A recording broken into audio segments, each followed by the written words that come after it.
Good evening, ladies and gentlemen. My name is Dr. Glenn T. Martin.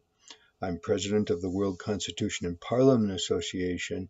And if you just give me a few minutes, I'd like to tell you about the Constitution for the Federation of Earth and about our work to try to create a decent world, a decent future for everybody on this planet. I'm sure you know that the world is in great danger from a number of angles. For one thing, they might initiate World War III at any time, and that will be a war using nuclear weapons. It'll be the end of humanity and the end of most life on Earth. The Bulletin of Atomic Scientists has set the doomsday clock, the famous doomsday clock, at 2 minutes before midnight. That means these scientists realize that we are in great danger. We're living with the possibility of wiping out humanity.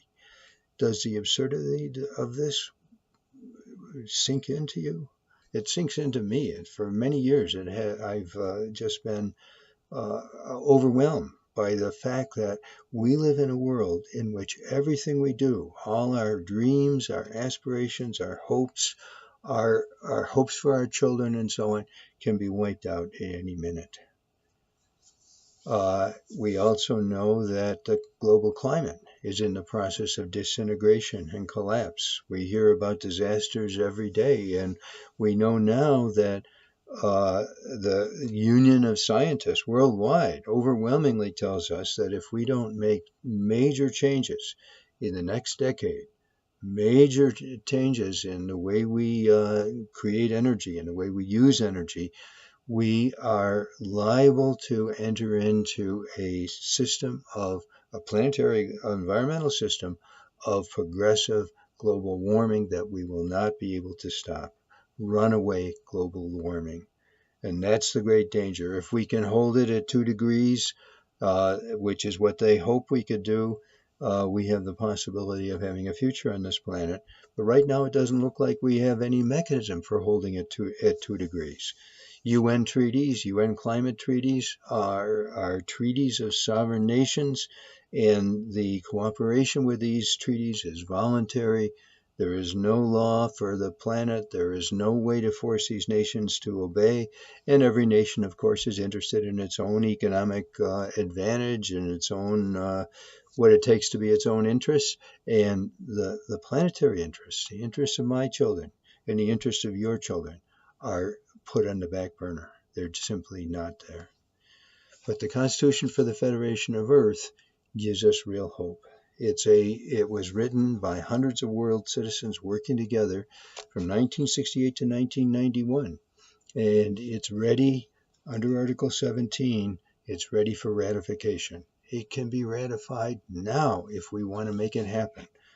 If we join together, and there's no way that we're going to have a future on this planet unless we find ways to join every human being together, every human being having a vote, every human being having a citizenship of the world, every human being having responsibilities as well as rights to work together to protect the future of ourselves, our children, and other living things on this planet.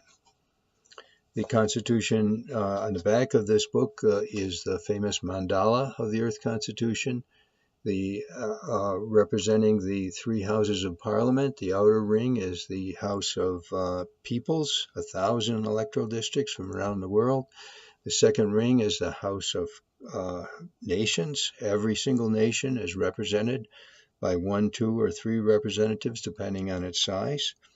And the third is the House of Counselors, 200 people from around the world chosen for their wisdom and expertise. And inside that, in the yellow ring, there are the 7 agencies of the integrative complex. These agencies establish a world financial administration that has global public banking, that creates order out of this chaos that we now have of a world in which speculation and ups and downs and economic crashes are a common feature. It brings order, economic order to our world so that we have a reliable future and a reliable income for every person on the planet, reliable health care, reliable social security, and so on. And it includes agencies which monitor the health of the global environment, monitor technology for dangers that could disrupt our future on this planet. Right? It is a brilliant system. And these are available to all the agencies of the government. And then on the inside are the four main agencies that are under the authority of the World Parliament. It's a parliamentary system, which means they're not independent of the parliament. They have no military. They have no way of going rogue, as is happening, as you may know, in the United States right now. There's the World Executive that administers the Secretariat of the World System. There's the World Judiciary, judges in 8 benches around the world that deal with world problems and issues that come up before the world courts. There's the World Attorney Generals and World Police that work together, civilian world police. They work together to enforce the laws made by the World Parliament in as reasonable and as nonviolent and as non-invasive ways as possible, protecting human rights all the while.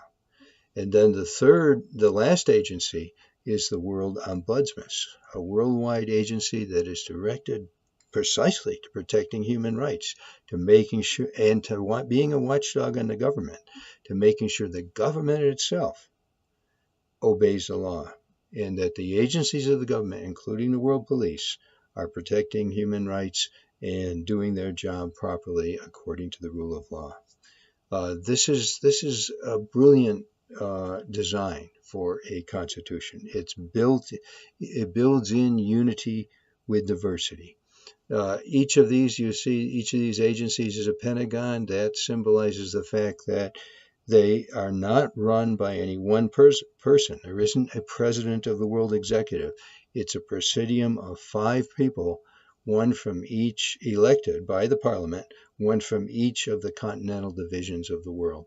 So diversity is right there, and it's the same with the other. There's 5 persons who are elected for certain periods of time by the World Parliament. They can be removed for cause, and diversity is built into the Earth Constitution. It's a wonderful option that we have, and you should know about it. Right? If you want a future, you should know that there is no other credible future. The UN itself is a treaty of sovereign nations, and that's why it cannot control, especially the big nations. The UN has no control over what they do, and it cannot even create a binding climate treaty on the nations, right? Because everybody is to have a real climate treaty and real progress on the climate. You have to have things that are binding and that are not subject to people leaving or not making their quotas and so on. It's the Earth Constitution that can give us that possibility. A global democratic authority that really has the capacity. And all of the agencies of the UN can be integrated into this. The UN can form the core of this. But what this does is replace the UN Charter, which is merely a treaty of sovereign nations, with a real constitution, guaranteeing human rights for everybody, guaranteeing methods, nonviolent methods of change and progress, guaranteeing the possibility of correction of the Constitution if it's not adequate. All of these things are there, including procedures by which it can be ratified. Article 17 gives those procedures. So please check it out, right? This is our future. This is the most credible option that we have as human beings right now. There are very few options that we're looking at. And right now, the way things are going and the way the nations are operating, it does not give us real hope for the future at all. If we want our children to be able to say, Mommy and Daddy, what did you do to give us a future, to protect a future for us, to give us a planet that's habitable by the end of the 21st century? You can say, I supported this and we made it happen. All of us have to be working together to make it happen, right? One organization, WCPA, even though we're worldwide, cannot do it alone.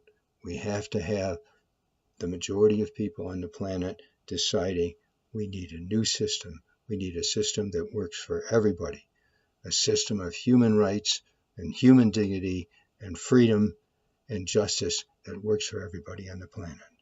So check it out. I appreciate you listening. Thank you very much.